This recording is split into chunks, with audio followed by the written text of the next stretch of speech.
I am your guiding voiceover, Mr. Mid himself. Thank you for joining me here on Everything is Mid. Our first season is perfect for aspiring storytellers, curious outsiders, and/or fans of FNAF who liked, loved, or hated the official Blumhouse launch of the Five Nights at Freddy's cinematic universe. Episode 5, Aunt Jane, the Hero. This is our protagonist, this is his world, and now it's time to add some complications. Our first complication, school. Ugh, isn't school always a complication? I mean, shouldn't you be doing your homework instead of watching this video? No, I'm kidding. There's always time to squeeze in a little Everything is Mid, am I right? And if you think about it really, each of the high-quality videos produced here at the Everything is Mid editorial offices provide you, the viewer, with what I am sure we would all agree is an exceptional educational experience. Okay, 3 new characters to add to our roster. Evil Aunt Jane, Lawyer Idiot Doug, and Dr. Compassionate Principal Lillian. Oh hey, just a quick note here regarding the composition of this frame. The principal is the arbitrator of this meeting, and thus she's planted right in the middle of the frame, establishing balance. Here, we can clearly see Mike is on his side of the argument, and the opposition is on theirs. It's 2 against 1. And if we divide the composition further, into fourths, we now see there is a body in 3 of the 4 spaces. The placement of the empty gap visually emphasizes Mike's distance from the others. Mike is on his own. Say, and you know what? Mike's not the only character whose personal isolation is being visually emphasized by the director. Let's go back to this shot of Abby. Look how small she feels in the frame. By having kids play in the foreground, they appear much larger, dwarfing Abby as she draws at her table. Also, imagine for a moment a bird flying in the open sky. You can breathe in that space. That visually implies freedom. Now, contrast that to poor Abby here on the playground. Along with those kids in the foreground, pressing into her personal space, look at all the bars behind her and in the foreground, just crowding her in. This visually implies prison. Abby is trapped in her environment. Anyway, school isn't actually our first complication. It's evil Aunt Jane. Apparently, Aunt Jane just wants custody of Abby because she cares. I mean, Mike's obviously a degenerate, her words, not mine. I guess for beating up that poor father at the mall. And he's an unfit guardian. If that means he needs a shave, then yes, he is in fact an unfit guardian. It's also notably noble of Aunt Jane to want to take care of Abby when she believes her to be mentally ill because she draws a lot and has imaginary friends. Seems like a pretty low bar of entry to mental illness, but what do I know? It doesn't take a psychology degree to make video essays. Hi, excuse me, I'm the voice behind the voiceover. I just wanted to thank you for watching the channel. If I could give you a thumbs up for being here, I would, but I can't. However, if you feel the same, I think you know what to do.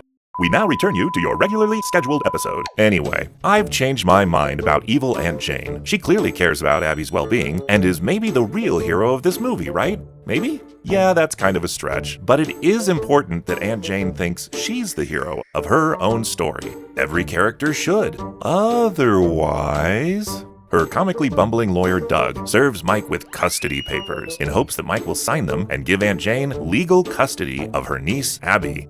Now, remember how we talked about family being a theme? So, as screwed up as it is, Mike and Abby are a family unit. All they have is each other, and now there is an active threat to that family, Aunt Jane. While Aunt Jane is technically a blood relative, she is clearly an outsider that is trying to break up the only family that Mike and Abby have left. So, thematically speaking, Aunt Jane makes sense as an antagonistic force, but is she a character or a plot device? Well, let's take a look at her in-universe motivation. As it turns out, the next scene is in the school library, where Mike reveals to Dr. Compassionate, presumably Principal Lillian, that Aunt Jane doesn't even care about Abby. All she wants is the monthly check from the state. Aunt Jane is clearly meant to be a villain in our story. And, as nefarious motivations are concerned, this is fine. But, here's the problem I'm having with Aunt Jane. My first problem is that everyone could use some extra cash, right? I mean, that Fortnite crew pack isn't gonna subscribe to itself. So, if Aunt Jane supposedly needs the money, then we, the audience, need to see and understand why her financial needs are special and pressing in-universe. I say in-universe because we understand that for the story to happen, Aunt Jane functions as an antagonistic plot device, inserted into the narrative to further complicate our hero's already troubled existence. And, as such, she will try to take Abby because she needs the money.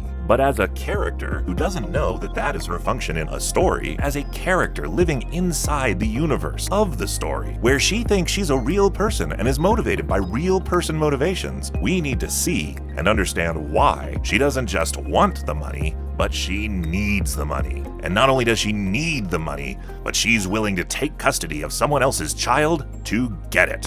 Why would she do this? A perfect example of what I'm talking about here is Mike himself. He needs money, but we see and understand why. He's behind on rent. They're going to kick him out. He's supposed to take care of Abby, and yet they're on the verge of being homeless. And now that we've got Aunt Jane trying to prove him unfit as a guardian, these problems are even further magnified. Mike needs money. He needs an income to prove that he is a viable guardian for Abby. So you see what I mean? I'd like a better motivation for Aunt Jane, aside from evil. But if it's going to be the money angle, then I'd like to better understand her financial situation. And until I do, I feel like she's less of a character than she is a plot device.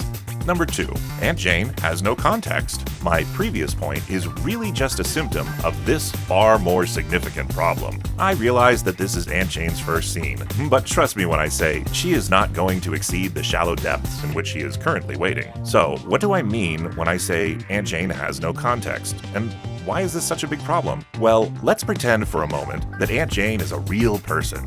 No, not that real. Yeah, okay, better. Aunt Jane is a real aunt who has a niece and a nephew because she is someone's sister. But whose? As it stands, I don't know if she's related to Mike and Abby's mom or Mike and Abby's dad. Maybe it was mentioned in passing, but if it was a throwaway line, minor enough that it didn't make it into my notes. And even if they did tell us, it still has no bearing on her character, one way or the other. But we here in the esteemed halls of the EIM editorial offices think it should. Let's say, for example, Jane is related to Mom. What was Jane's relationship like with her sister? Did they get along? Did she hate her sister's husband? Did she like her sister's husband? For the sake of this tangent, let's just say that her husband, Dad, is named Ted. To create some backstory and build on her character, let's say Jane could blame Ted for her nephew's disappearance. I mean, look at it this way. Your sister marries a guy that you think is sort of a loser. Maybe he's not such a breadwinner.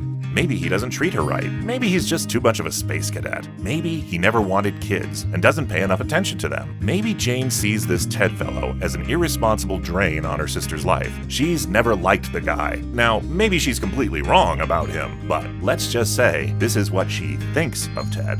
Then, one terrible, fateful day, her sister's son is abducted. It's a tragedy beyond measure. It's impossible to not second guess how this terrible turn of events could have been avoided. Who could have done something differently that could have prevented this? Who is at fault? Who can we blame? Well, in this scenario we're spinning, Jane doesn't blame her beloved sister. She's an innocent victim in all of this. No, Jane blames that no-good husband, Ted. He was there the day the nephew was taken. Why didn't he stop it? Jane always knew that Ted was useless, and you know what? If Ted wasn't such a loser, this never would have happened. But because he is such an irresponsible husband and worthless father, it did happen. And the loss of her sister's son completely traumatized her sis. Over the years that followed, Jane had to watch as her beloved sister never recovered from the tragic blow.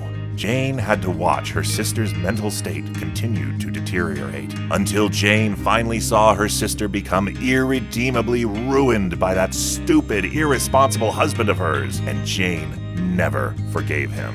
Oh, her sister did try to start again when, years later, she eventually gave birth to darling little Abby. But it was too late. The damage had been done. Jane's sister, just a shell of her former self, finally fell prey to the inescapable darkness and took her own life.